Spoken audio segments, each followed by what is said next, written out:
we now know that a second judge has officially denied Diddy's bail in this sex trafficking case. Again, I want to show you the outside of the courthouse where we're waiting for Diddy's team to come out, or prosecutors to possibly come out and talk to reporters who are stationed outside of that New York courtroom after the judge just handed down this ruling. Now, we do have a lot more updates and even more questions that are going to be coming over the next few hours to see what this does mean for the music mogul. So I now want to bring into the conversation Nima Rahmani. He's a legal analyst who's been following this case very closely. Nima, first of all, were you surprised to see that this judge has decided to now deny bail for the second time for Diddy?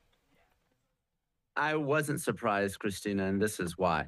There's really two types of federal judges in criminal cases. There's a magistrate judge and there's the district judge. The district judge is a higher judge. He is going to be the judge that's actually presiding over Diddy's trial. But what a magistrate judge will do is make a recommendation when it comes to bond. And when criminal defendants appeal to that higher judge, it's not necessarily going to a higher court like the Second Circuit Court of Appeal. It's going to the judge who's actually going to hear the case. And that judge has to review the bail determination de novo. That's a Latin term that essentially means anew or for the first time. So they can't give any precedential impact to the lower judge's ruling. Now, why did the judge, in this case, Judge Carter, who's the district judge, decide to detain Diddy without bond? There's really two reasons why pretrial detention is appropriate. One, if an individual is a risk of flight, and two, if they're a danger to the community. Obviously, we're seeing the images, the drawings. There's no cameras allowed in federal court or even state courts in New York for that matter. So let's start with the risk of flight. I thought the defense did a very good job of saying that Diddy surrendered his passport to his lawyers. He told prosecutors where he would be whenever he left the state, if he's going from Los Angeles to Miami to Wyoming, wherever.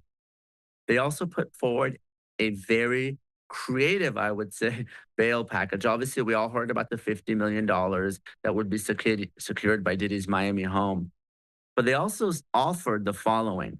They offered a private FEMA security from Sage Consultants, which are all former law enforcement, that would actually be at Diddy's home and monitoring everyone who comes in or out. They would have a guest log. Diddy wouldn't be allowed to have a phone or any internet access. They were actually offered to have cameras rolling 24/7 throughout the home, and they would provide that to the court. But ultimately, none of that mattered, and this is why. The judge ruled that Diddy was a danger to the community. And I think that ruling was based on two very important pieces of evidence. The first is the 2016 video of Diddy beating Cassie at the Intercontinental Hotel here in Los Angeles. We've all seen it. Very disturbing video. And the defense tried to argue that it was essentially a lover's quarrel, and there was a third person who was actually in the hotel room that evening. They were participating in one of these alleged freak-offs, and it was a jealous rage. But the judge wasn't having it. I mean, this was something that was very violent. Certainly, the judge wasn't buying that this was a one-off, because if you look at the allegations in the complaint, Diddy is alleged to have been violent and threatened others as well. But I think this is an important piece of evidence as well. And I know we're waiting for the lawyers, so I want to make sure we get all this out. Diddy contacted some of the victims and some of the witnesses in the case after he became aware of the criminal investigation, maybe as early as January. That is considered improper. It may be obstruction of justice. It may be considered witness tampering. And there's at least one instance where phone records show that he contacted or tried to contact a witness more than 100 times. And I think, Christina, that's the reason why the judge denied bail in this case. I mean, I think that was the thing that a lot of us saw that stuck out. Over 100 times trying to contact a witness after you know the federal government is already looking into you. Can you sort of explain maybe what those calls might have been like from the prosecutor's side, saying, hey, this is definitely improper for him to be doing this now knowing that he is under investigation? And apparently some of those calls may have been recorded. So this is why it's improper. We know the defense's really only defense in this case is that this sexual conduct was consensual. When you're talking about rape, sexual assault, sex trafficking, the government has to prove force, fraud, or some other type of duress or coercion. So even if it's a freak off, if it's consenting sexual contact between adults, no force, no money being exchanged, there's no commercial activity, that may be okay. So if Diddy's defending the case, he can only defend it in a couple of ways. You can say that the contact never happened. Well, that's not going to work because there's videos and apparently a lot of witnesses to these freak offs. The second you could say it wasn't me. Again, not going to work in this case. So his real only legal defense here is that the contact, what happened, the sexual activity was consensual. And apparently, according to the government, Christina, Diddy was trying to convince the victims, the witnesses in this case, to tell people that this was all consensual. So that's considered to be improper. That's considered tampering or maybe impeding an investigation or dissuading a witness, either offering them something of value or even threatening them. And I think that's the thing the judge took issue with. And he asked the defense point blank, well, if your client knew he was under investigation, why is he contacting the witnesses? And I don't think the defense had a good answer for that. And moving forward, we know the defense has a long road ahead of them. What maybe is their process to try to combat what the prosecution is going to be throwing at them? Because the prosecution has already said, hey, we have at least 50 witnesses that are willing to take the stand in this case, or maybe are going to be subpoenaed to take the stand in this case. So the prosecution's path forward, what is the defense path forward for the next few months as Diddy now remains behind bars?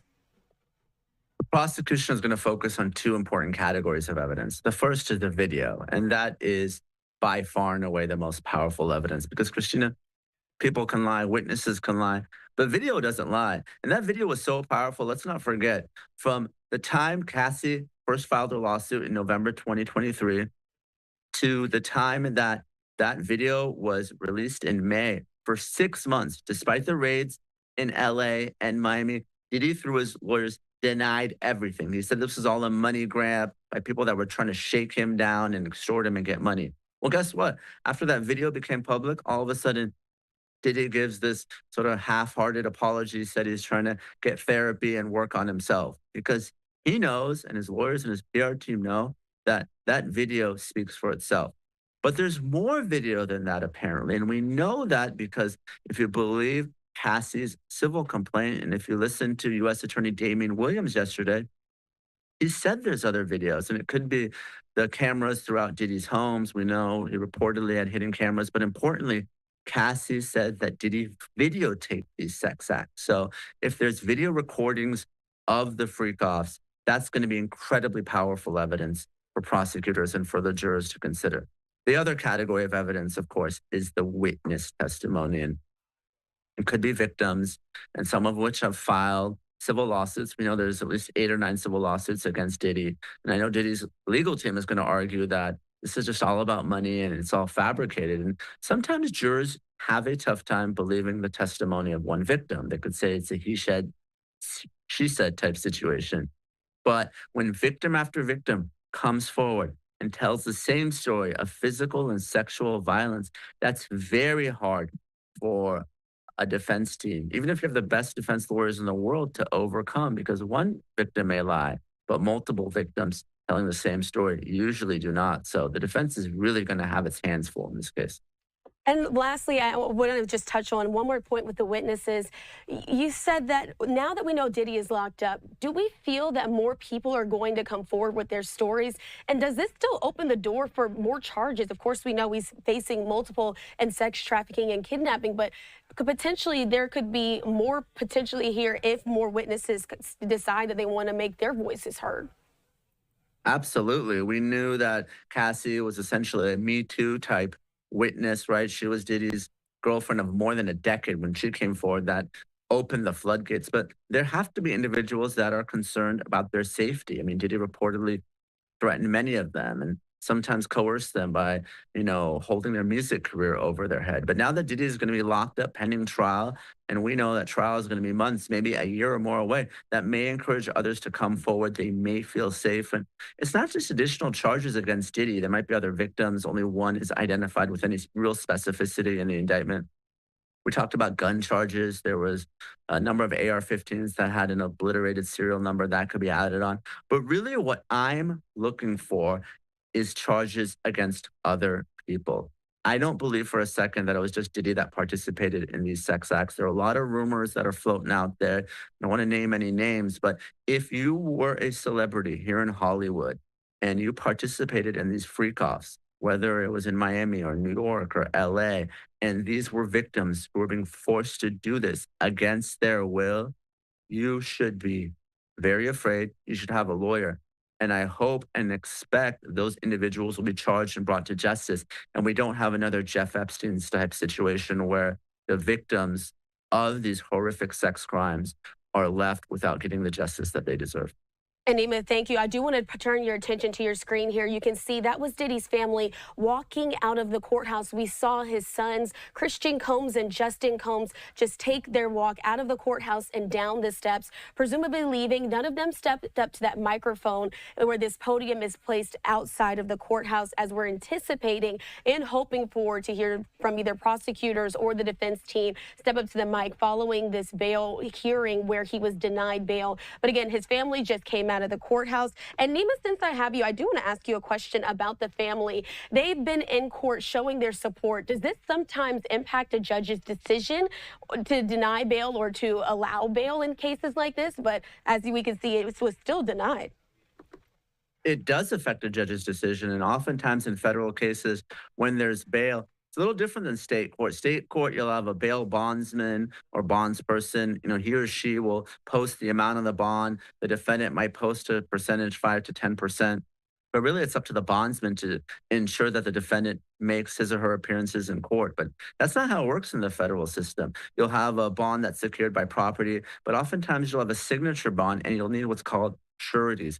Those are responsible adults, oftentimes family members, that the court will interview and they'll actually sign and say, Your Honor, we're going to put ourselves out there and we're going to ensure that this individual, a friend, a family member, makes his appearances in court. So that's something that's certainly very important and a judge does consider when deciding whether bail is appropriate or not.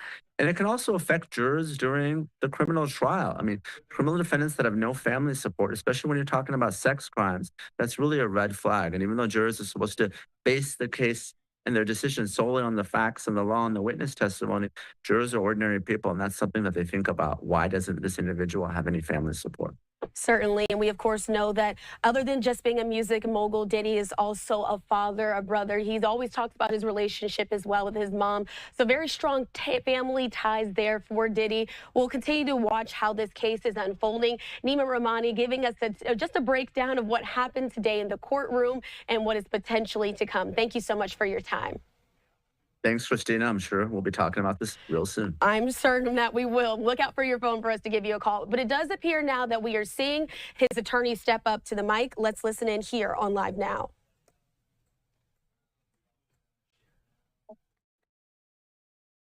Okay, I'm available.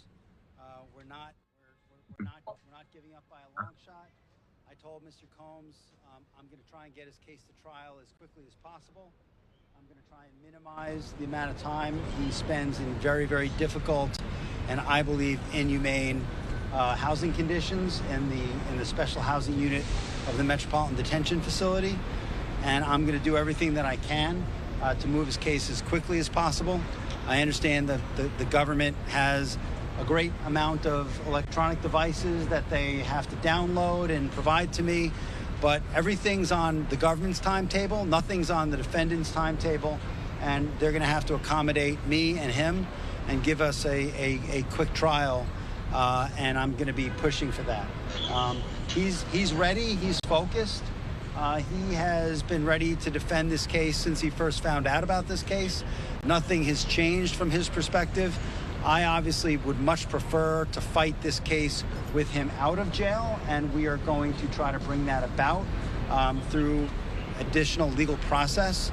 But wherever he is, his resolve is the same.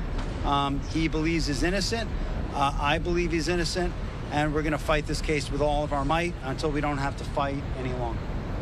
I'm not really going to take any questions, but at this point, we are moving forward. We're preparing for trial as we speak, and we are considering our next steps and appealing the court's ruling from today. All right. Thank you all very much. I really appreciate it. He's doing good.